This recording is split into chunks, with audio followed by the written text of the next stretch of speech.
The following podcast is a W2M Network original production. Visit W2Mnet.com for all of our other great podcasts, plus news, reviews, articles, and opinions from the worlds of wrestling, video games, football, and entertainment. Let's go! What's that?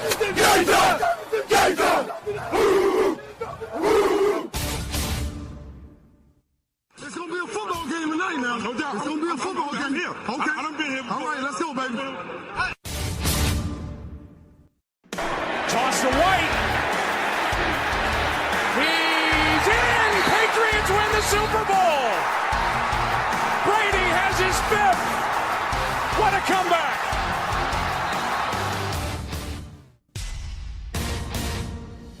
Watson.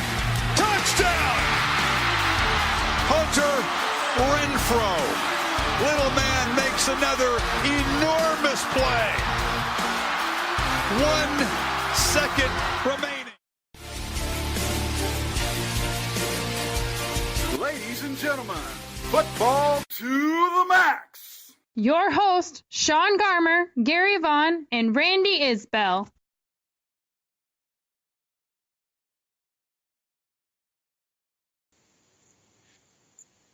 Hello and welcome to Football to the Max here, another Saturday edition, Christmas Eve technically now, and Merry Christmas to everybody listening here. Hopefully, whether you celebrate on the 24th or the 25th on the day or the night or whatever, enjoy your holidays and get ready for some football because there's plenty of it on Sunday and there's 2 games on Monday, Christmas Day, for you to enjoy as well. And Eric is also here and enjoying the festivities before we get into talking about these Saturday games and then, of course, the games that are set to happen. Thankfully, this has been a stress-free winter, Emus. And later in this podcast, I get to say something that I haven't said in at least a year. Well, now I am excited to see what that is. But, all right, so the 2 games that happened here on this Saturday, you had the unspectacular night game between, which technically, if the Green Bay receivers had caught the ball more, perhaps might have been a little bit more exciting. But the Vikings go on and beat the Packers by a score of 16-0, thanks to an interception in the closing minutes that prevented the Packers from getting on the scoreboard. But the Vikings pretty much dominated the game. I wouldn't say dominated, but they controlled the game. Brett Hundley tried, I guess as we could say. The receivers kind of let him down. And then there was other times where he just threw bad passes and had to try to run for his life and couldn't. He did make some good runs, but for the most part, it was just... He made some good runs, but there was one where it was 3rd down where he tried but then backed up, and it was just bad. The Vikings get their first shutout since 1993, and yes, it was on the frozen tundra of Lambeau Field. Yeah, it got down to 5 degrees at one point. It was actually by the end of the broadcast, which was a little after the game, 4. Well, if it's after the game, at that point, what matters is that it was pretty cold. And they got lucky that there was no wind or anything, because if there had been, it would have been much, much worse. Case Keenum had an efficient day, threw a touchdown, 139 yards, typical day and a decent day in fantasy. One of the guys I'm playing in the championship has Case Keenum, so I was kind of hoping for a little less, but still not too bad. He could have done more, honestly, if the Packers, if he'd the receivers had caught some balls, or Packers defense actually did a pretty decent job on the receivers for the most part. So Yeah, they really did. They didn't try a lot of deep balls, really, to either team until about the third quarter. And the lone touchdown of the night was aided by I believe, pass interference penalty on that drive. So, really, it was a defensive struggle for 70% of the game. yeah, neither team got over 300 yards of offense. And the possession was pretty much the same. The Green Bay had the 2 turnovers, which, 2 Brett Hundley interceptions did not help his cause at all. I think for the most part, when you're looking at that Vikings defense, they are one of the best defenses in the entire league, and to only have 2 turnovers and still and not to get totally blown out either, I think is a positive for the team, all things considered. Again, I think there's the Jordy Nelson pass they wound up not counting because he dropped it at the end. The Lance Kendricks one where he would have been a first down, but he couldn't grab it in his fingers.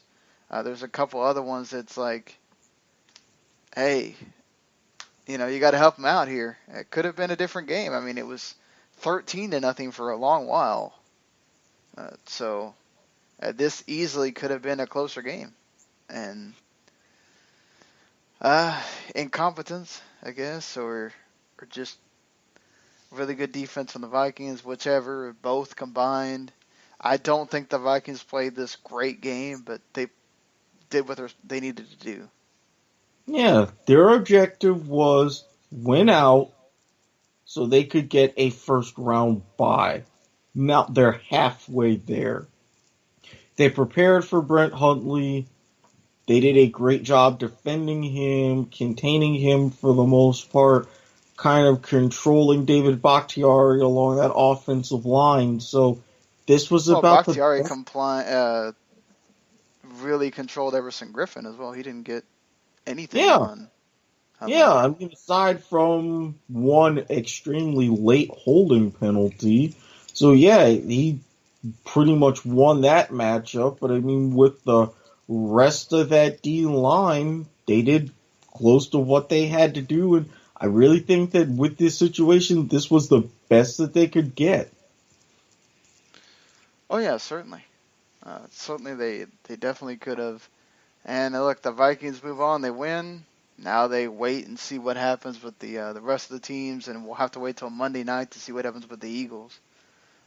And perhaps they get a little step closer to getting complete home field advantage, maybe. But we shall move on to the earlier game of the evening. Look, when you saw this on paper, you're sitting there going, well, these 2 games. Let me tell you something. You know what? This one was actually rather decent. Again, it stayed close for the most part. Never got more than a 10-point lead for Baltimore. So I think the Colts did a good enough job in keeping things together. Frank Gore got a touchdown, catching touchdown from Brissett. Now, the Ravens defense were... Go ahead. What? Diving over the pylon, no less. Hey, just don't do it if you're a quarterback. You'll be... Hey, he's from the U. We got a big game coming up. He's showing that fighting spirit. Exactly. And on the other end, you got a running back from Arkansas, Alex Collins. Didn't have a tremendous day, but still got 50 yards. And T.Y. Hilton, probably one of the big fantasy producers if you had him. He got you 100 yards. And Joe Flacco had a pretty good day. Actually throwing 2 touchdowns, 237 yards. I think one of the better outings for Joe Flacco. Yeah, again, this is the Colts defense. So. Yeah, but even still, it's the Colts defense, and the Colts put themselves in a position to tie the game very late. So, Good. Yeah, I think the word that I heard the most during the post game was disappointed in how we finished.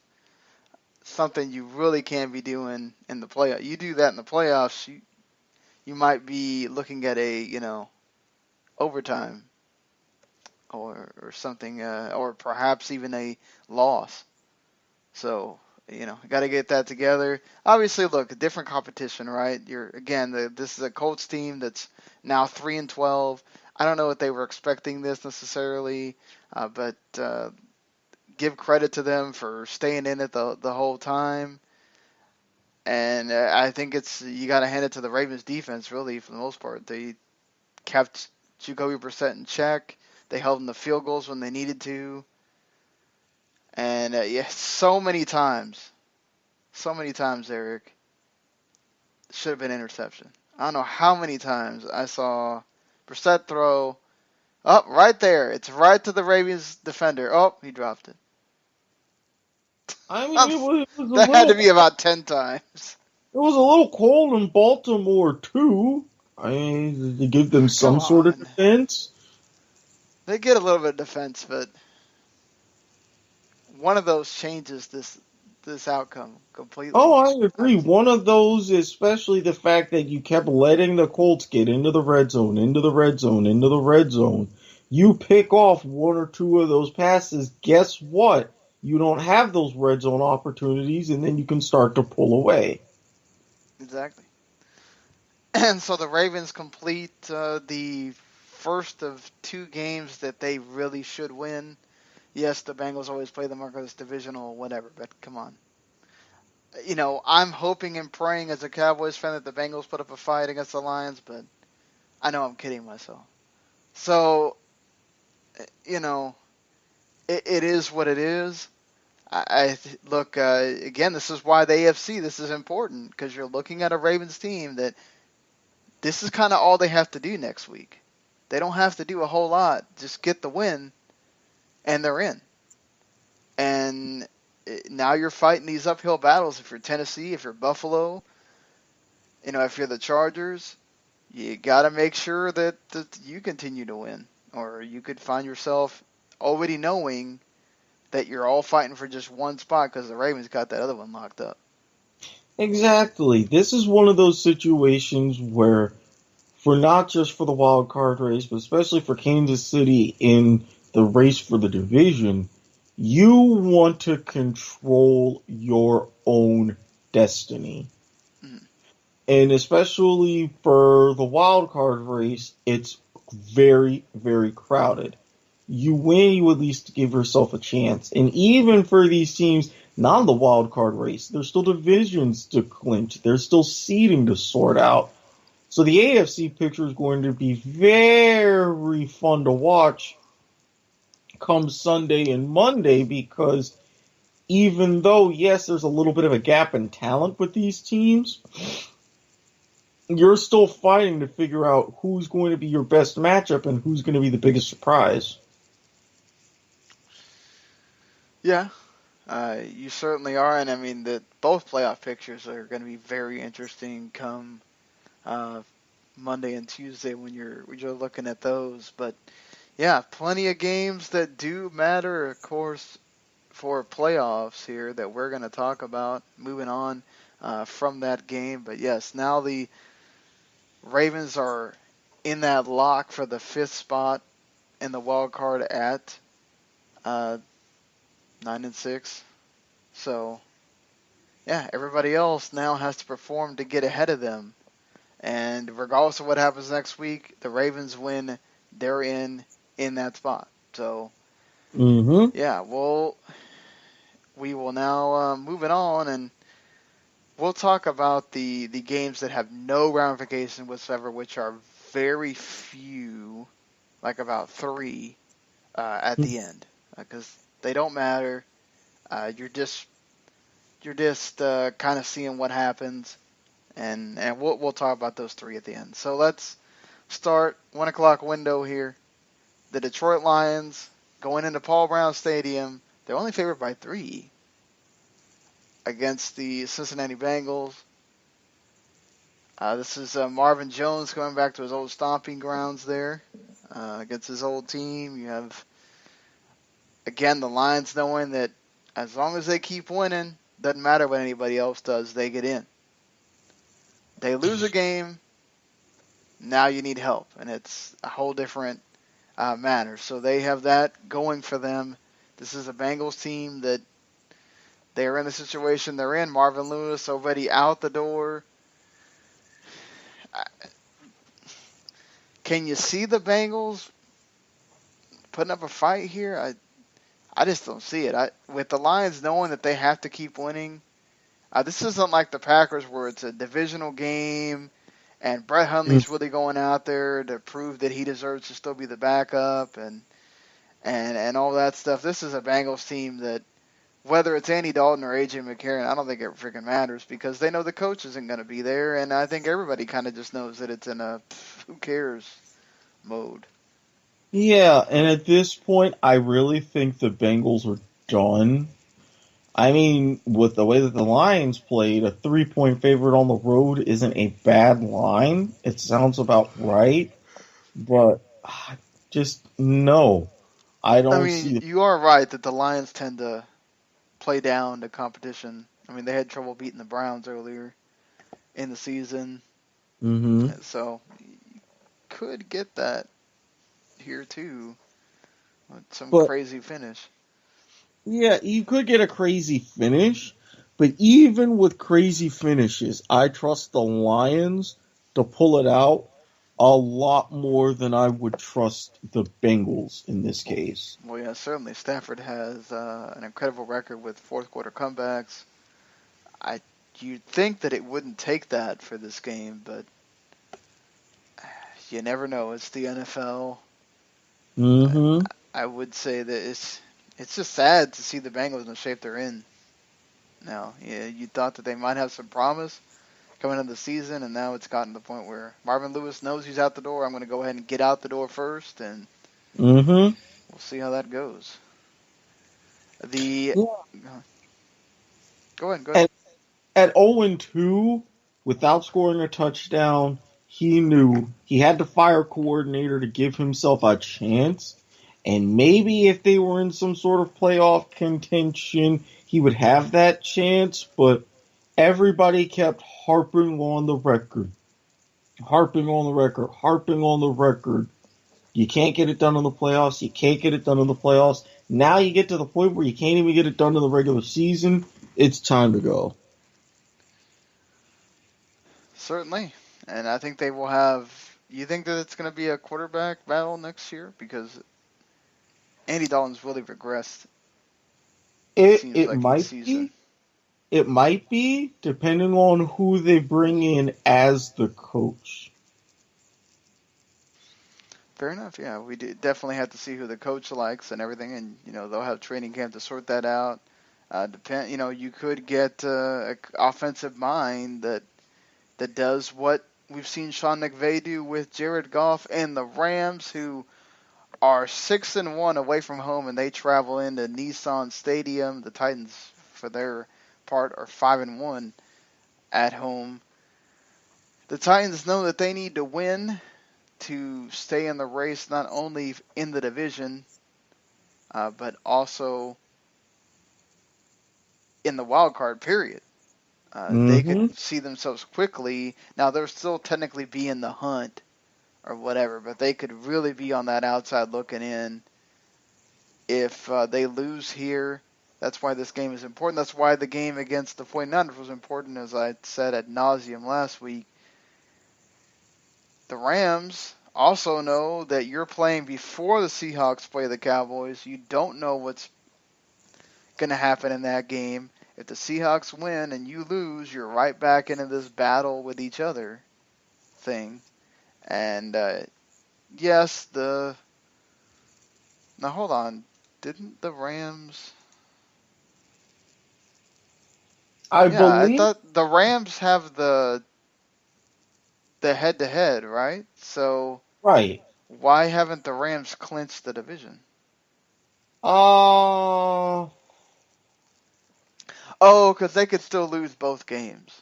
Yes, I was Right. about Yeah. to say Okay. So both, and it's not one of those like two ahead with two to play just yet.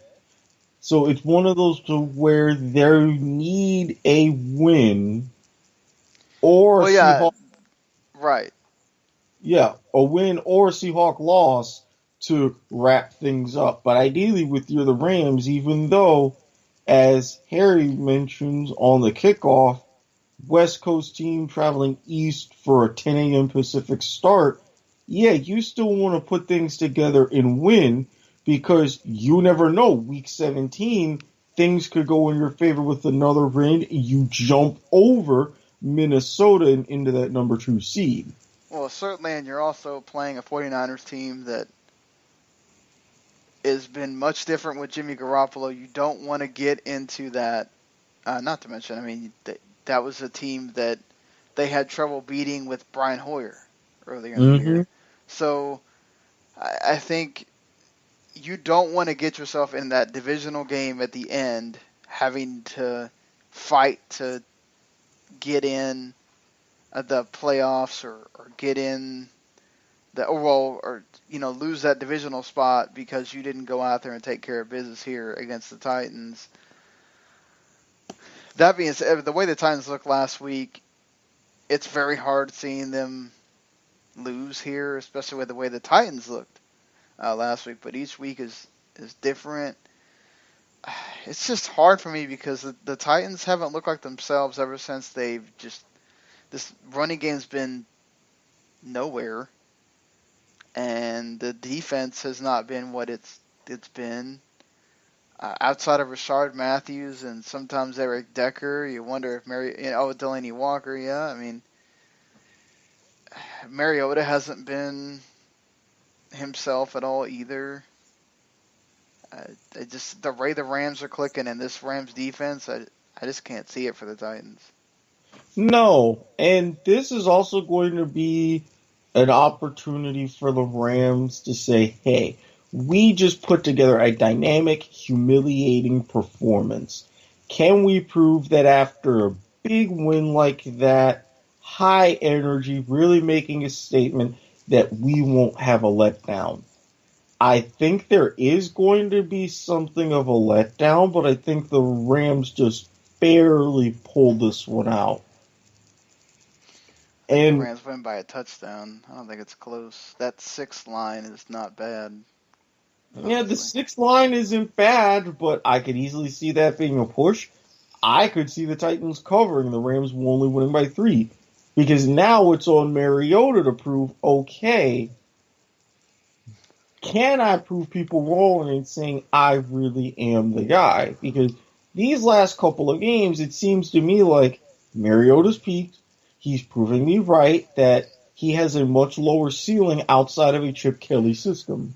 I know, but you're also getting into a shootout possibly with the Rams. You're not winning that game.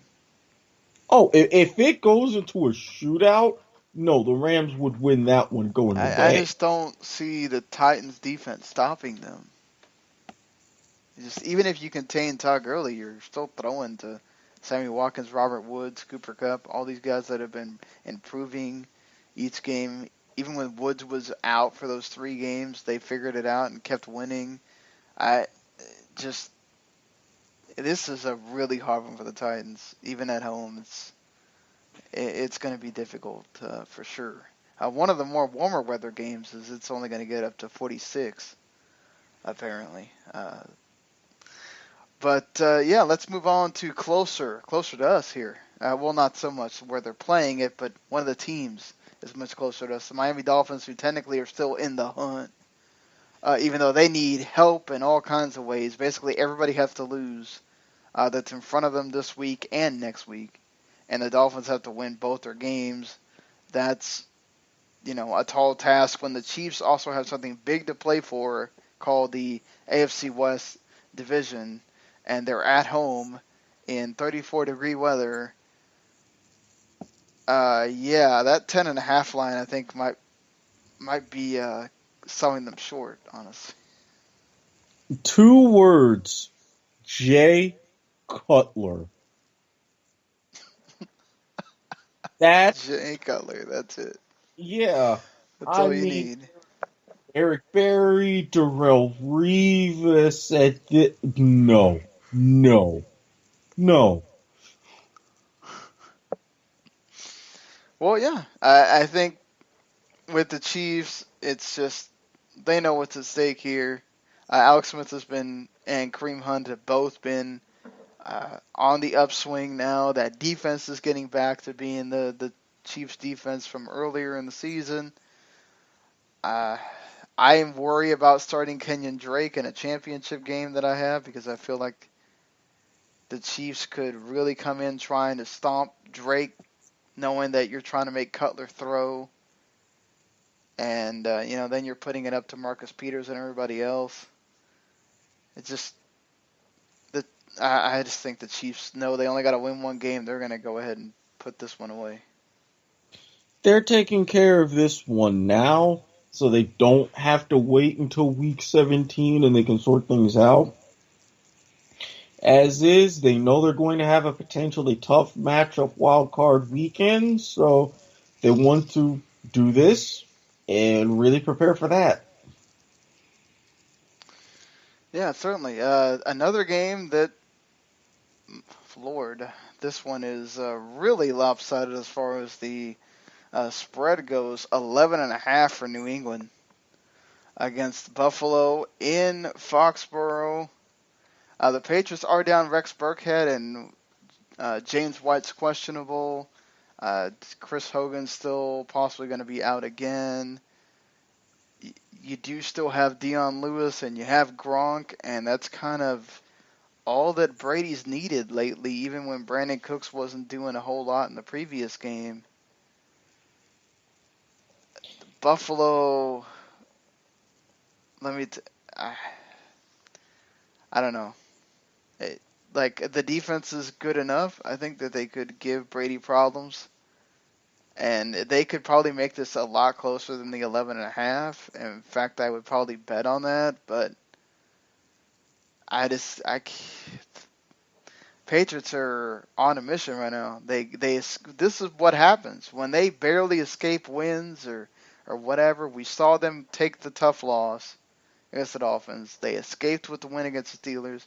They know that number one seed is on the line every time they play now. I think they're going to try to go out and make a statement here against Buffalo.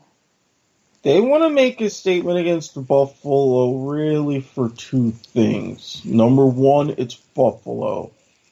They've owned Buffalo and Foxborough. Number two, they've owned the division. And number three, thanks to this whole Alex Guerrero situation, they've unintentionally created a lot of extra noise. So they're going to remind the rest of the league, yes, we're still the Patriots. This means absolutely nothing. Now, because of the even bigger lack of weapons that Tom Brady has, yeah, Buffalo could cover, but no. I just don't see, even talent-wise, the Bills matching up in this one.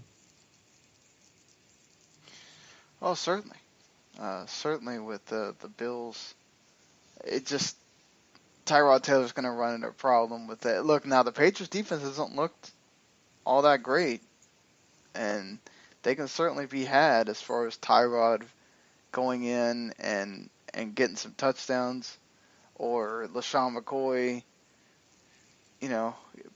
running on that team. But again, another team that if you get them in a situation where you're trying to win a shootout or trying to win a close game, you kind of have to go with the Patriots here. It's difficult for me to see this for the Bills. Not that it's impossible, again, but going away to Foxborough in this kind of situation, difficult one. Very difficult, and I don't think Buffalo, just for a variety of reasons, talent-wise, organizationally, they're not up to the task. No, they are not, and we move on to something that impacts the NFC South big time here. It's in the Mercedes-Benz Superdome. not Mercedes-Benz Stadium. Ironic that two teams have the same sponsor, different Hey, stadium. Mercedes-Benz Jays. Yeah, It's what making they do. some big dinero they are right now. So here's the deal for the Saints: they win, they clinch the division, and they're in the playoffs. Mm-hmm. The Falcons win, they're in the playoffs, and they still Mm-hmm. have to fight for the division next week. Regardless of whatever happens with the Panthers on against the Bucks, as long as these Saints don't lose to the Bucks next week, the Saints pretty much. Is that how that works? Yes. Right? Yeah. No. No. If 'Cause both I of know them for sure. win, Mm-hmm. yeah, basically the Saints just can't lose. Okay, so regardless, whoever wins is in here to the playoffs.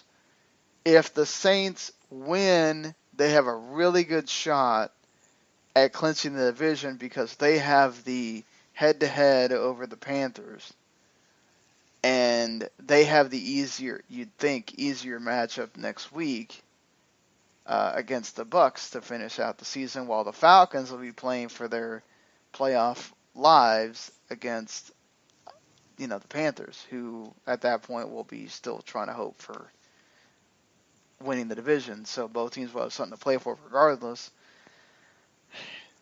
And Falcons what? won in their place a couple weeks Yeah. ago. You'd think the Saints win in their place.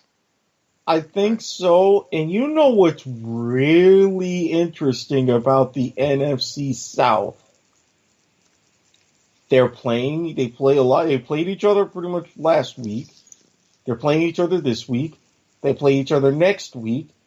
And two of those teams are going to wind up playing each other most likely in the playoffs. yep, it's crazy how How, that works, huh? yeah, how weird is that? I mean, I like the Saints because they've got the most to gain out of this, really locking up the division just about, putting pressure on the other teams as far as seeding this. Oh boy, this Yeah, could. because they can bounce around, right? They can go ahead of the Rams and be Mm-hmm. in third. Mm-hmm. They could even sneak in and be in second if, the Vikings lose for some reason to the Bears next week, or something like that. So I think it's slim at that point, but Yeah, at this they point, got to keep their hopes, I guess, just to win. The important thing is to win the division, so you got to keep winning. yes. Get Uh, yourself a home game at some point. but we saw these two teams. It was 2017. It was very close. The Falcons had to make a timely interception at the end to get the win. It could be very close again here. You would think it would be with all that's on the line again. So if the Falcons lose, they're now fighting for their playoff lives against the Panthers next week, who also has something to play for. So that's a big deal. If they win, that Panthers game is not as big a deal as far as you're in the playoffs. Now it's okay. Well, we would probably win the division if we beat the Panthers. So then it's about playoff seeding. So two different deals, Right. but still rather important. Oh, God, I need a headache and a calculator just to go through that. Ugh. But either way, this is one of the games to watch. I'm glad that even though I live in a Dolphins area, they're not doing the whole where they're blocking off the other Fox. They're allowing the Saints and Falcons to be shown on Fox at the same time. So if I didn't have Red Zone, I could still watch that game, but I do, so I don't have to worry about it technically. But still, nice that they're doing that. I think this is one of those that comes down to whoever has the ball last, and I'm gonna say the Saints just because it's in the Superdome, but man, I could really see the Falcons coming in here and winning and making a statement and saying, look, we're coming on late, but we're trying to get back to where we were last year. This is another one where it's like, who do I trust more? And even with Matt Ryan coming on strong, even with that interception to seal the game last week, I trust Drew Brees more in this situation. Don't blame you. I do. Now, granted, it's going to be tough without Kamara, but I think if you're putting a little bit more... Is Kamara? I thought he was fine.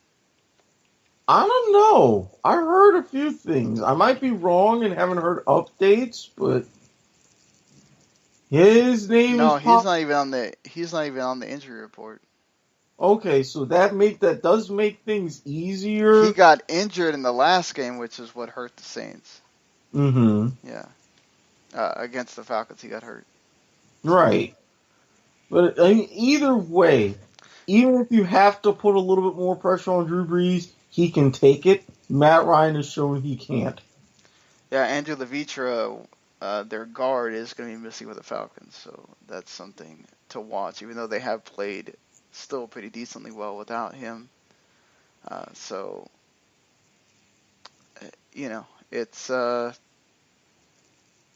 it's going to be an interesting one, certainly.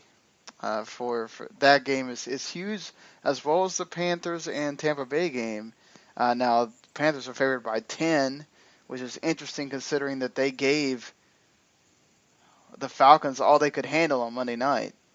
They certainly tried as well as they could to win that game. The Falcons eventually put it away, but I would think that Jameis Winston and the Bucs are going to give the Packers just as much, but it might be something where Panthers just have too much between the run game and the pass and Cam Newton. Yeah, I mean, on Monday night, it was the biggest game the Bucs had. Yes, that last-second field goal that was missed, that gave Atlanta the win. I think with the energy of all that, they know they're done. They know it's not a big game in their aspect because they're not really national. I think the Panthers should have this one in hand and keep their division hopes alive. I would think the Panthers are winning this game, and I wouldn't be surprised if it's handily as well. Greg Olson's starting to come back to being himself. You have Cam is back to being Cam as well. The running game is working. McCaffrey is starting to, I think, be the guy that they drafted now. That defense has been coming on strong. Julius Peppers came up with a huge play last week to kill off the game.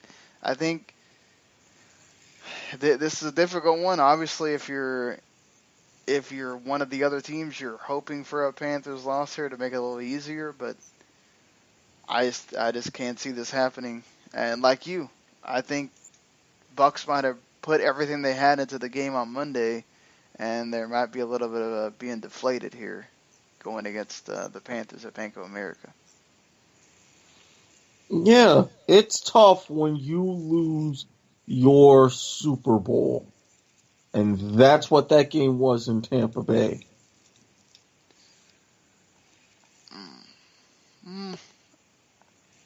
Yeah. I don't have an answer for that. That's pretty much what they're trying to do there. I guess so at least both teams are relatively well. No, Cameron Brate is he's expected to play, but he's got a couple of injuries. They still, they're missing Joe McCoy and Levante David, which are huge. David Funchess is expected to play, but we'll see how that goes with those guys. But yeah, moving on. You got the Los Angeles Chargers against Christian Hackenberg and the New York Jets. I don't know why that's not more than 7. Really? Hackenberg? Okay. This is at the Meadowlands, right? Yes.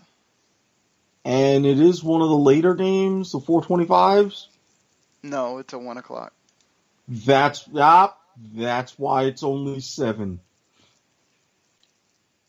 That's why it's only 7. Either way, I would expect the Chargers to win.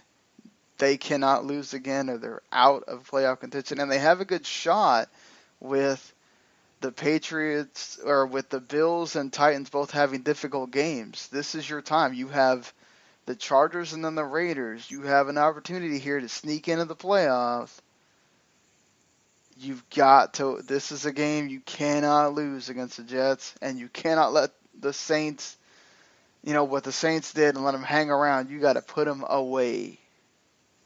And I just don't see it with Hackenberg. Like with Petty, we saw that in the preseason, him give that fight to that team or whatever. Hackenberg was so bad, and I just don't think that he's going to get any better just sitting around watching Josh McCown. But, Yeah, he showed teeny glimpses of something coming out of Penn State, and nothing since. That's about it. Well, I mean, teensy, because that's all you've seen of him.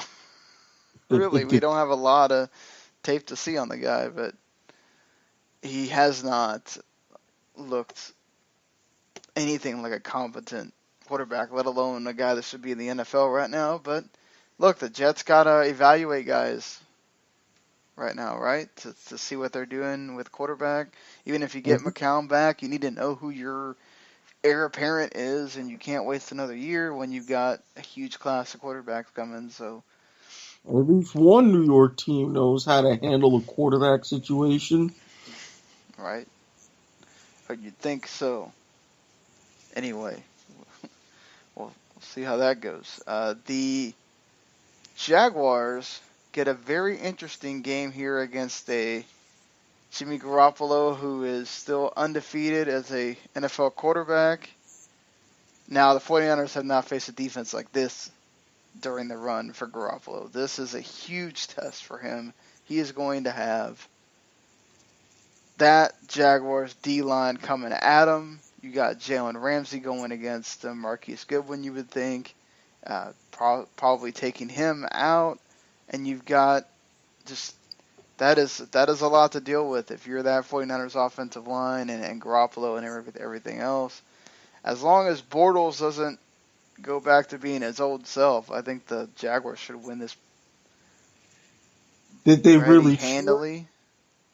They should. I don't know about handily, because after all, this is the Jaguars. But at the same time, they've blown out some teams this year. It's not.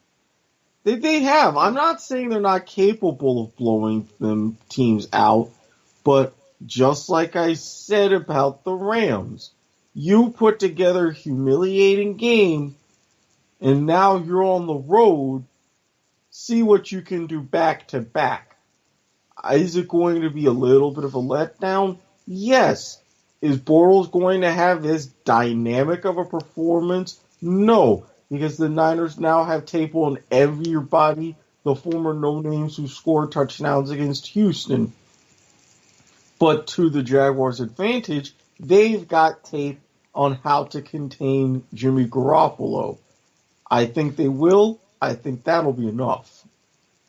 Yeah, if you do contain him, you know what you're doing here. You take out that offense, and it's been pretty dynamic with him in it. The defense has been rather decent, but you're looking at a Jaguars defense that has been, if not the top, definitely in the top 3 in the league. That's a whole different issue there if you're Jimmy Garoppolo that you're looking at. Again, I think for me, you don't have to worry about what the Jags are doing defensively unless Garoppolo just finds a way to open them up or something. I don't know. You'd have to think this is again on Blake Bortles. Just be efficient. Don't turn the ball over. Give, Garoppolo opportunities with a short field or anything like that. and the Jags will be okay. This is an important game for the Jags, though. They want to keep pace in the perhaps getting a higher seed. You don't want to give the Titans any kind of life. This is after the Titans will have played, so you'd think the Titans will lose, but you don't know that for sure. So I think, and they clinch the division, right? If the Titans lose and they win. Well, they only need either a win or a Titans loss, so they clinch the division.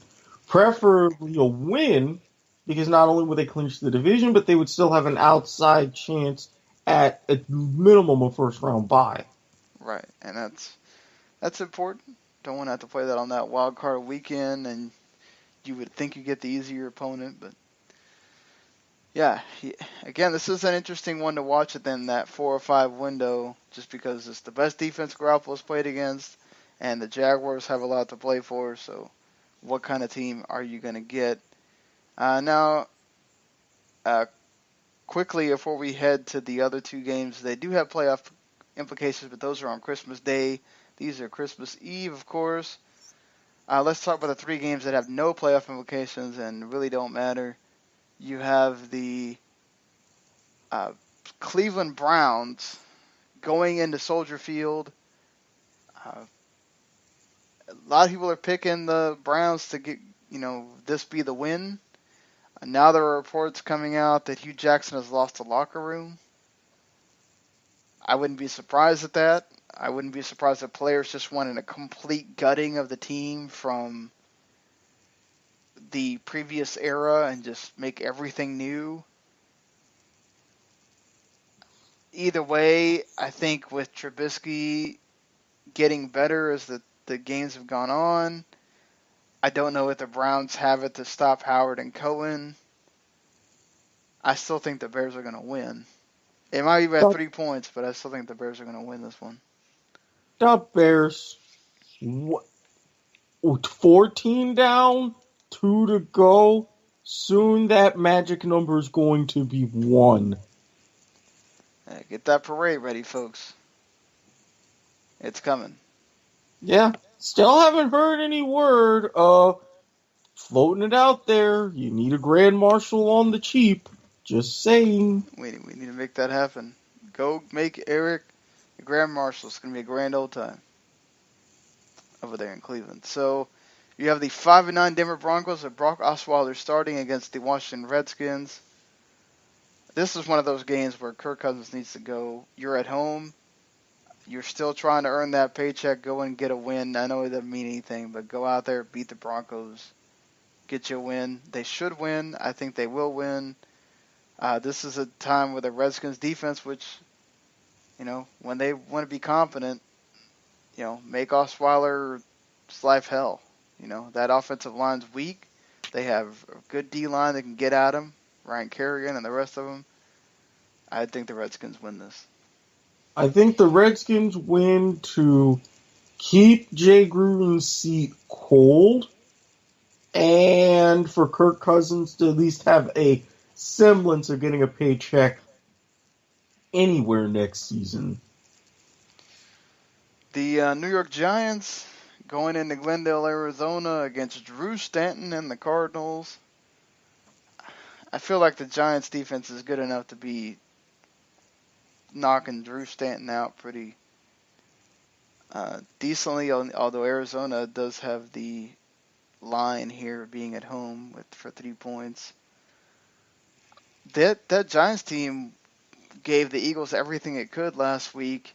Helped a lot that Sterling Shepard was back. Eli Manning looked more like himself. I feel like the Giants could go and win this one. They could, but this is one of those to where if it ends in a tie, I wouldn't complain.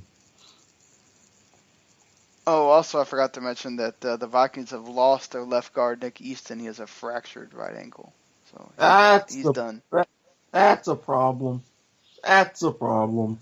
Oh, that's got to suck right there on the edge of going to the playoffs, and you're out of there. So let's go into the 2 Christmas Day games. The Pittsburgh Steelers off that heartbreaking loss to the Patriots last week. you're playing T.J. Yates, for God's sakes. The Steelers should win this one with no problem. Just don't do it like you did against the Colts. Don't leave it to the last second. Yeah, they're bad about going away from home and playing down to the competition. Don't have any sort of surprises. Put them away quickly and keep this going for Ryan Shazier. Steelers take it. I hope it's going to be ugly. Yeah, I think it should be a blowout. It will be a blowout.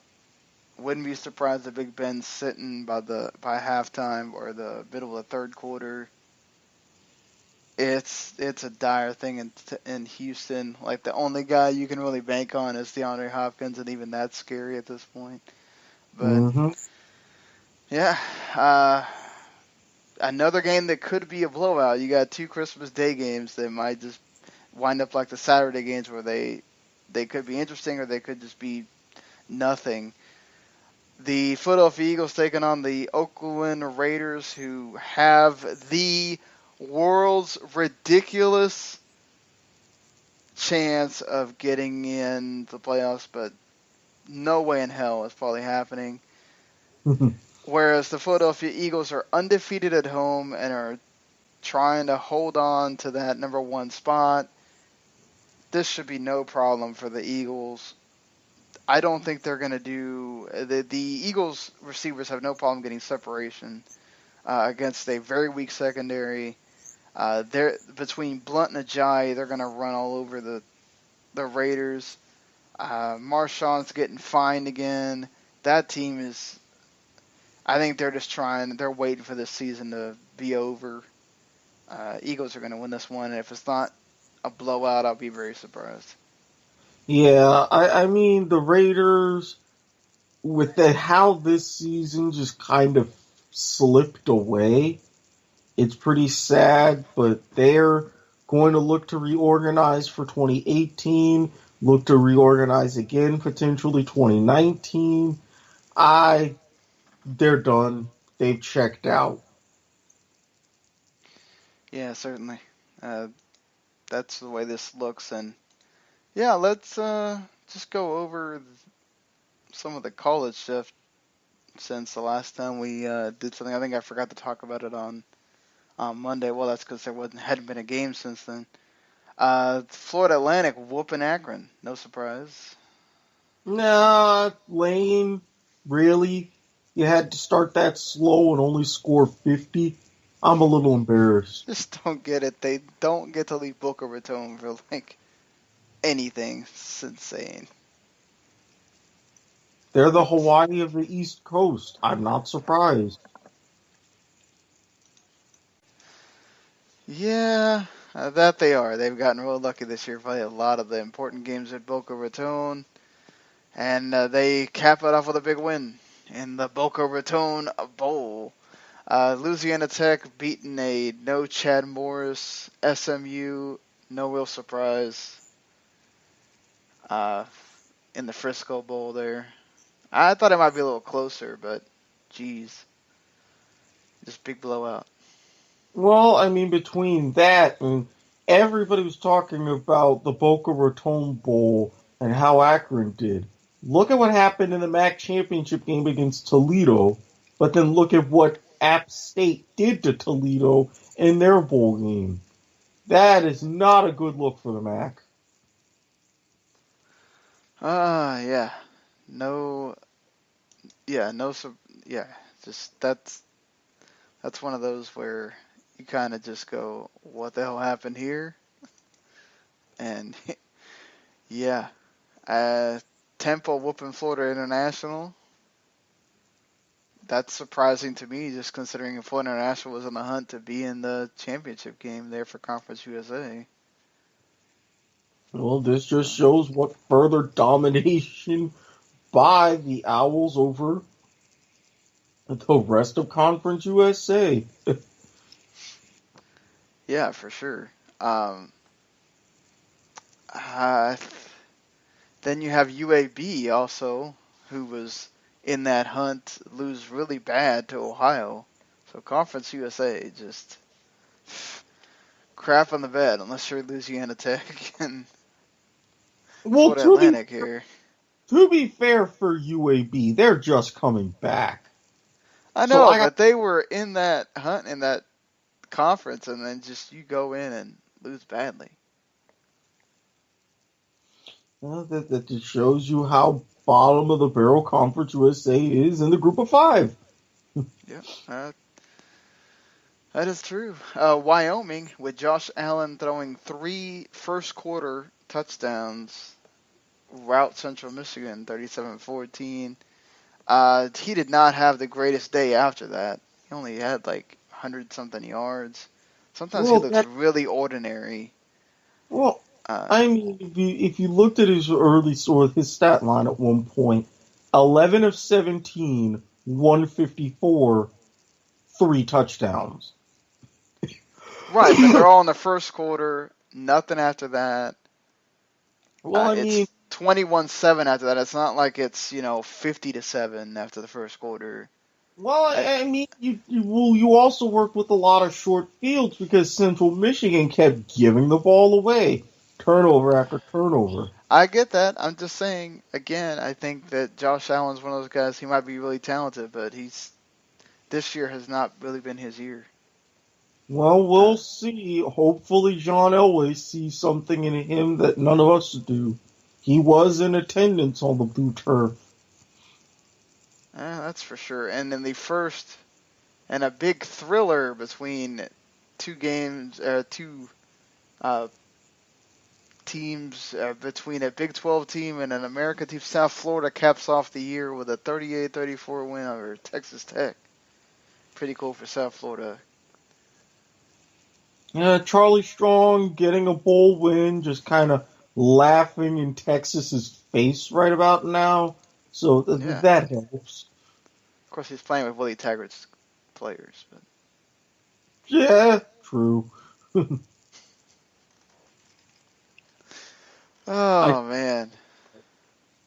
Go ahead. Oh, I can't deny that, which kind of makes me nervous about what Taggart's going to do with Florida State. He's going to recruit well. Yeah. We'll see. Well, he's not going to leave there. He's been wanting to go to. I think he wanted that Florida State job. And he screwed over Oregon, but I don't. Yeah. Yeah, I know he wanted it, and I know he's got it. I just want to beat them. Yeah, be aware. Be ready. Mark Richt might have a problem. Bugger. Army with a crazy freaking ending to that game. They actually went up by 2, and then they get a defensive touchdown to put the game away. A defensive touchdown, and they got the 2-point conversion with 18 seconds left.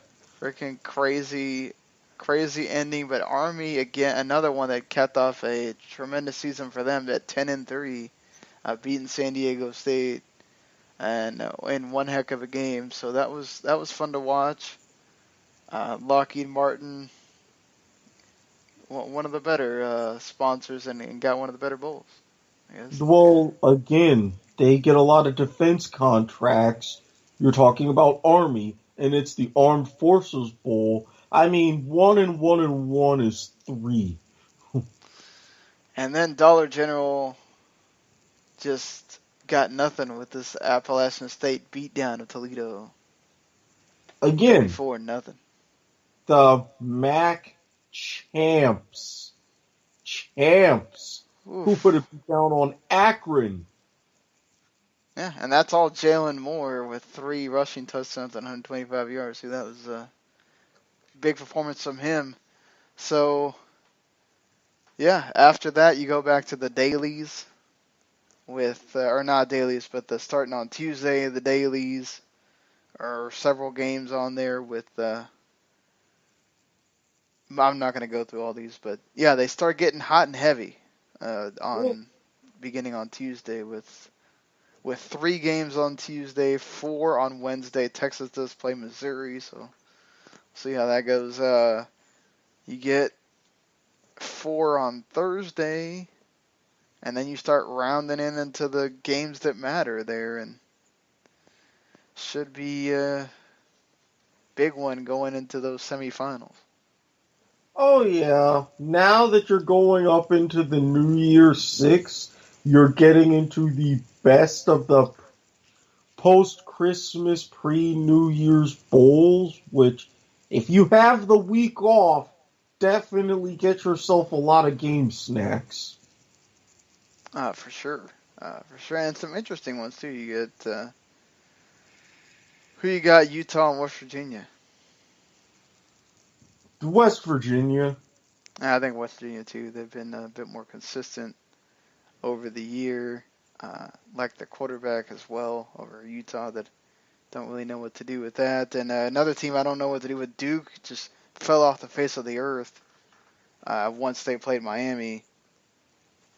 It's Northern Illinois for me here because they can actually score. Yeah, I like Northern Illinois in that one too. This isn't the same Duke team from a couple of years ago. I know Josh Rosen's going to want to impress, but I think Kansas State might spoil the party. Yeah, I mean, he hasn't made a decision. Rosen, he's still in concussion protocols, so that's not even a definite he'll be able to play. Yeah, he doesn't play. That's a definite for Kansas State, for sure. But all right, the rest of them we'll just do when we do the Monday show.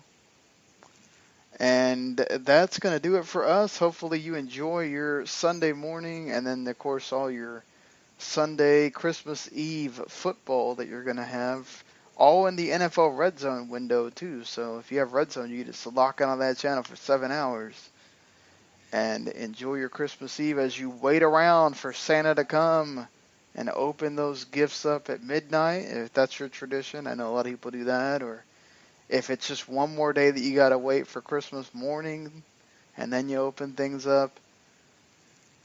Still, either way, enjoy it with your family. Hope you have a good one. And we'll see you later. Peace. Ho, ho, ho.